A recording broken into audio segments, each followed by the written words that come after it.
안녕하세요. 오늘 저희는 좀 특별한 자료, 인생의 단맛, 쓴맛, 이걸 바탕으로 한번 깊게 파고 들어볼까 하는데요. 삶이라는 게 사실 단순하지 않잖아요? 그 달콤함이랑 씁쓸함이 어떻게 같이 있는지, 그런 복합적인 면을 좀 들여다보려고 합니다.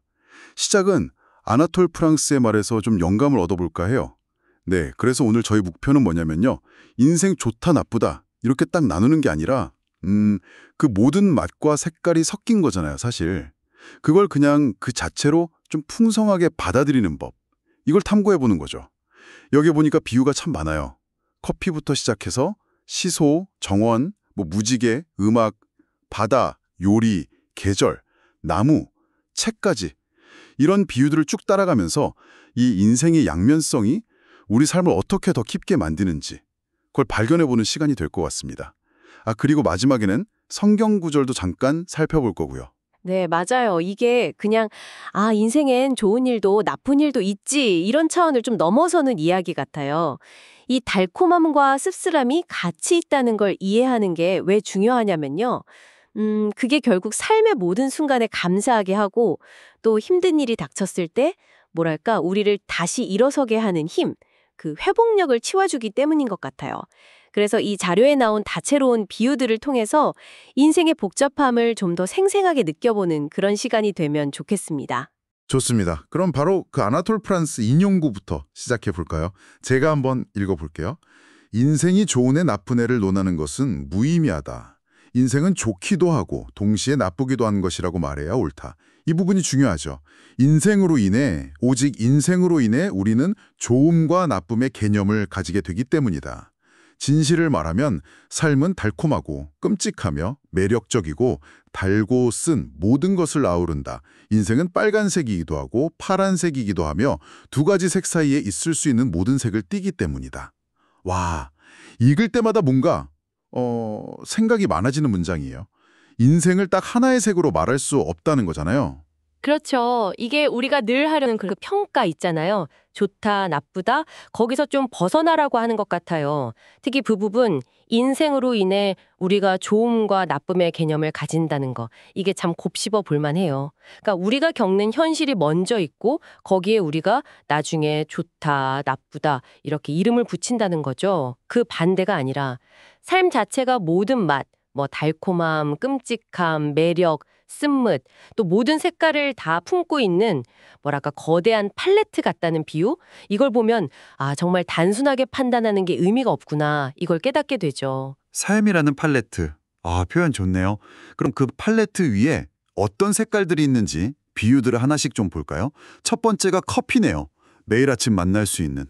자료에 보면 첫 모금은 향긋하고 따뜻, 너무 뜨겁거나 쓸 때도 그 복잡적인 맛 때문에 더욱 사랑하게 됩니다. 이렇게 돼 있어요. 생각해보면 그냥 단 음료보다 쓴맛도 있고 신맛도 있고 향도 나는 커피가 더 매력 있잖아요. 인생도 약간 그런 건가 봐요. 네, 여기서 흥미로운 건 커피의 쓴맛의 역할인 것 같아요. 단맛은 그냥 바로 기분 좋게 하지만 쓴맛은 잠깐 멈춰서 생각하게 만들잖아요. 어쩌면 인생의 쓴 경험들이 우리를 좀 더 깊이 생각하게 하고 또 당연하게 여겼던 그 달콤함의 가치를 새롭게 알게 해주는 거 아닐까요? 그러니까 완벽하게 달기만 한 인생보다 이 씁쓸함이 있어야 비로소 나만의 인생 커피, 그 독특한 풍미가 완성되는 거죠. 청취자 여러분의 인생 커피는 지금 어떤 맛일까요? 그러네요. 쓴맛이 있어서 오히려 단맛이 더 잘 느껴지기도 하고요. 다음 비유는 놀이터 시소네요. 한쪽이 올라가면 다른 쪽은 내려가고 그 균형 속에서 재미를 찾았다. 이건 기쁨과 슬픔, 성공과 실패, 이게 서로를 좀 부각시킨다는 얘기 같아요. 내려가는 걸 알아야 올라가는 순간이 더 짜릿한 것처럼요. 맞아요. 시소 비유는 균형이랑 움직임에 딱 초점을 맞추는 것 같아요. 중요한 건 시소가 한쪽에만 가만히 있지 않다는 거잖아요. 삶도 계속 오르락 내리락 하는 거고요. 우리가 보통 나쁘다고 생각하는 경험들이 어쩌면 삶의 균형을 잡으려는 자연스러운 움직임일 수 있다는 거죠. 아니면 더 나아가서 그 내려가는 순간이 다음번에 더 높이 올라가려고 에너지를 모으는 과정일 수도 있고요. 이런 모든 움직임 하나하나가 우리를 더 유연하고 탄력 있게 만들어준다는 거, 그걸 기억하면 좋을 것 같아요. 움직임 자체가 성장 과정이다. 네, 이번엔 정원사 이야기로 가볼까요? 씨앗 심을 땐 설레고 잘 자랄까 기대도 하지만 또 가뭄이나 벌레 같은 예상치 못한 어려움도 꼭 있잖아요. 근데 자료에서 말하듯이 진짜 농부는 이런 어려움 때문에 밭을 갈아엎진 않죠. 이 모든 과정이 다 열매를 맺기 위해 필요하다는 걸 아니까요. 이 비유는 인내하고 믿음, 이게 얼마나 중요한지를 보여주는 것 같아요. 정원사는 지금 당장의 어려움 너머에 있는 그 미래의 결실을 보는 거잖아요. 혹시 지금 청취자 여러분께서 겪고 있는 시련이나 고난이 있다면 그게 여러분의 가능성이라는 씨앗을 틔우고 뿌리내리게 하는 어떤 자양분일 수 있다. 이렇게 생각해 보는 거죠. 눈에 보이지 않는 땅 속에서 뿌리가 자라는 것처럼 힘든 시간 속에서 애쓰는 게 결국 우리를 더 단단하고 풍성하게 만들 거라는 그런 믿음, 그게 필요한 것 같아요. 네, 그 믿음이 진짜 힘든 시간을 버티게 하는 힘이 되겠네요. 다음은 무지개입니다. 비 온 뒤에 해가 비춰야 무지개가 뜨잖아요. 자료에서도 눈물과 웃음이 만날 때 진정한 아름다움이 피어납니다라고 하고요. 이건 뭐 꽤 직관적으로 와닿는 비유 같긴 해요. 맞아요. 그런데 여기서 한 걸음 더 나아가 볼 수도 있을 것 같아요. 무지개가 단순히 비, 슬픔, 햇빛, 기쁨, 그 결과물이 아니라 그 둘이 만나는 순간에 나타나는 현상이잖아요. 그러니까 슬픔 속에서도 기쁨을 찾고 또 기쁨 속에서도 지나간 슬픔의 의미를 되새길 때 그때 우리 삶이 가장 찬란한 빛깔을 내는 게 아닐까 하는 거죠. 슬픔을 아예 없애야만 행복한 게 아니라 그 모든 감정의 스펙트럼을 다 끌어안을 때 그때 비로소 삶의 완전한 아름다움을 경험할 수 있다. 이런 메시지로 읽을 수도 있겠고요. 여러분의 삶에는 지금 어떤 색깔의 빛들이 이렇게 어우러져 있을까요? 감정의 스펙트럼을 끌어안는다. 오, 마음에 담아두고 싶네요. 음악 비유도 약간 비슷한 맥락 같아요. 높은 음만 있거나 낮은 음만 있으면 단조롭잖아요. 근데 높낮이가 어우러져야 아름다운 하모니가 된다. 인생이라는 교향곡에도 기쁨, 슬픔, 성공, 실패 같은 다양한 음표가 다 필요하다는 거죠. 네, 음악 비유는 조화랑 흐름, 이게 핵심인 것 같아요. 각 음표 하나하나도 의미가 있지만 사실 앞뒤 음표랑 어떻게 연결되느냐에 따라 더 큰 아름다움을 만들잖아요. 우리 인생이라는 교향곡에서 지금 연주되는 악장이 혹시 좀 빠르고 격정적일 수도 있고 아니면 느리고 좀 가라앉는 분위기일 수도 있어요. 근데 중요한 건 그 악장 하나하나가 전체 곡을 완성하는 데 다 기여한다는 거죠. 어떤 음표도 사실 불필요한 건 없어요. 모든 선율이 모여서 나만의 독특하고 아름다운 인생 교향곡을 만들어가고 있다. 이걸 기억하시면 좋겠어요. 모든 음표가 다 필요하다. 이 관점이 되게 위안을 주네요. 이번엔 바다로 가보죠. 바다는 계속 파도가 치잖아요. 어떨 땐 엄청 큰 파도가 몰아치기도 하고 또 어떨 땐 잔잔하게 물결치기도 하고요. 자료에선 만약 바다가 맨날 고요하기만 하다면 그건 죽은 바다일 거라고 해요. 살아있으니까 이렇게 역동적인 거다. 그렇죠. 이 비유는 감정의 역동성 자체를 긍정하는 거예요. 우리는 보통 평온한 상태를 되게 이상적으로 생각하는데 바다 비유는 감정의 높낮이 자체가 살아있다는 증거라고 말하는 거죠. 기쁨의 파도, 슬픔의 파도, 분노의 파도, 또 평온한 물결, 이 모든 게 우리 마음이 살아 숨쉬고 있다는 신호예요. 중요한 건 파도 자체를 없애려고 하기보다는 그 파도를 타는 법을 배우는 거, 그러니까 감정의 자연스러운 흐름을 받아들이고 함께하는 법을 익히는 게 아닐까요? 그럴 때 우리 마음의 바다는 더 깊어지고 넓어질 거라고 생각해요. 파도를 타는 법을 배운다. 와, 이것도 멋진 접근이네요. 요리 비유도 나와요.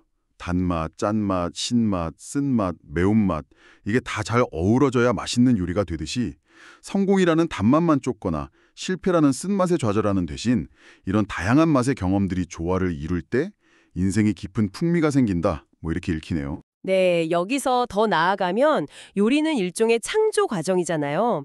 우리한테 주어진 다양한 인생 경험이라는 재료들을 어떻게 조합하고 또 어떻게 조리하느냐에 따라서 전혀 다른 맛과 풍미의 요리가 나올 수 있다는 거죠.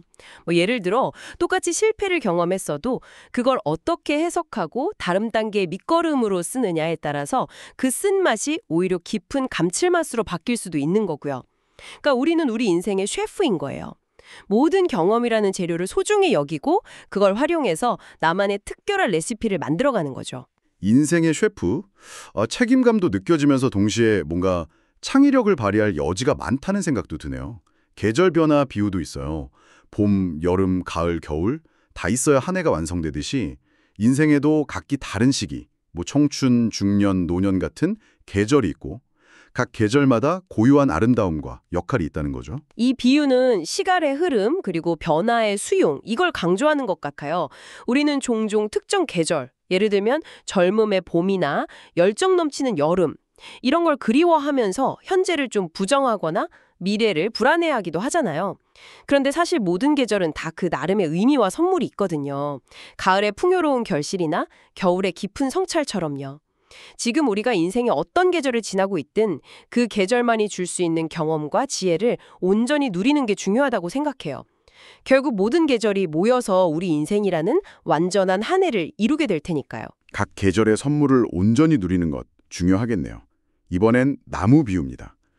땅 위에 보이는 화려한 가지나 잎도 중요하지만 사실 땅 속에 깊이 숨겨진 뿌리가 없으면 나무는 설 수 없죠.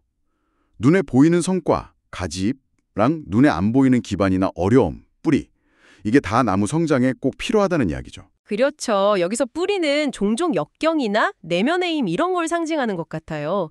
화려하게 드러나진 않지만 뿌리가 깊고 튼튼할수록 나무는 비바람에도 안 흔들리고 더 높이 자랄 수 있잖아요. 혹시 지금 겪고 있는 어려움이나 남들이 잘 알아주지 않는 노력들이 있다면 그게 어쩌면 우리 내면의 뿌리를 더 깊고 넓게 내리게 하는 과정일 수 있다는 거죠. 그러니까 눈에 보이는 성장에 너무 조급해하기보다는 보이지 않는 곳에서 단단해지고 있는 나의 뿌리를 믿어주는 거. 그게 중요한 것 같아요. 그 힘이 결국 우리를 더 크고 울창한 나무로 성장시킬 테니까요. 보이지 않는 성장의 중요성. 이거 잊지 말아야겠어요. 드디어 마지막 비유네요. 책 또는 이야기. 재밌는 부분, 감동적인 부분, 슬픈 부분, 때로는 좀 지루한 부분까지 다 어우러져야 좋은 이야기가 완성되잖아요. 우리 인생도 마찬가지로 지금 좀 힘든 페이지를 넘기고 있더라도 그 챕터가 있었기 때문에 다음 챕터의 기쁨이 더 빛날 수 있다. 이런 희망을 주는 것 같아요. 네, 이 비유는 우리에게 관점의 전환을 좀 제안하는 것 같아요. 현재의 어려움이나 고통을 그 순간에만 딱 빠져서 보기보다는 인생 전체라는 큰 이야기의 한 부분으로 좀 넓게 보자는 거죠. 생각해보면 위대한 이야기에는 언제나 갈등과 위기가 있잖아요. 그 위기를 극복하면서 주인공은 성장하고 이야기는 더 깊은 울림을 갖게 되고요. 우리 인생이라는 이야기에서 지금 이 챕터가 앞으로 펼쳐질 흥미진진한 전개를 위한 아주 중요한 복선이 될 수도 있다는 거죠. 내 이야기가 과연 어떤 결말을 향해 가고 있을까? 약간 기대하는 마음으로 다음 페이지를 넘겨보는 것도 좋지 않을까요? 네. 와, 진짜 다양한 비유들을 통해서 인생의 여러 면을 깊이 있게 들여다본 것 같네요. 자료 마지막에는 이 모든 이야기를 좀 관통하는 듯한 성경 구절, 전도서 3장 말씀이 인용되어 있더라고요. 모든 것에는 시기가 있고 하늘 아래 모든 일에는 때가 있다. 울 때가 있고 웃을 때가 있으며 슬퍼할 때가 있고 춤출 때가 있다. 네. 이 구절은 어떤 특정 종교의 맥락을 넘어서서 삶의 자연스러운 리듬과 순환에 대한 보편적인 지혜를 담고 있다고 생각해요. 기쁨과 슬픔, 성공과 실패는 어느 하나가 다른 것보다 더 우월하거나 영원한 게 아니라 그냥 삶이라는 큰 흐름 속에서 자연스럽게 나타나고 사라지는 현상이라는 거죠. 중요한 건 우리가 어느 때에 있든지 그 순간에 충실하고 또 변화의 흐름을 거스르려고 하기보다는 자연스럽게 받아들이는 태도, 이게 아닐까 싶어요. 네. 오늘 저희는 이 자료를 쭉 살펴보면서 인생의 진짜 풍요로움은 밝음과 어두움, 달콤함과 씁쓸함, 그 모든 걸 다 끌어안을 때 비로소 경험할 수 있다는 걸 함께 확인한 것 같습니다. 아나톨 프란스의 말처럼 인생을 한마디로 좋다 혹은 나쁘다 이렇게 딱 잘라 말하는 건 어쩌면 그 풍부함을 제대로 못 보는 것일 수도 있겠네요. 그렇습니다.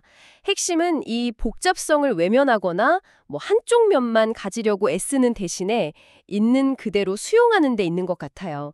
이게 참 역설적인데 삶의 쓴맛까지 온전히 받아들일 때 오히려 우리는 더 깊은 성숙에 이르고 또 예상치 못한 어려움 앞에서도 흔들리지 않는 어떤 단단함을 얻게 되고요. 그리고 살아 숨쉬는 모든 순간에 대한 진짜 감사함을 발견하게 될 거라고 생각합니다. 자, 오늘 탐구를 마무리하면서 마지막으로 청취자 여러분께 이런 질문을 한번 던져보고 싶습니다. 이 모든 맛과 색깔, 경험들이 다 어우러져서 여러분만의 독특한 인생 교향곡을 만들고 있다면 지금 여러분의 악장은 어떤 선율을 연주하고 있으며 또 앞으로는 어떤 하모니를 기대하고 계신가요? 오늘 저희와 함께 인생의 다채로운 맛과 색깔을 깊이 탐구해 주셔서 정말 감사합니다. 다음 시간에 또 흥미로운 이야기로 찾아뵙겠습니다.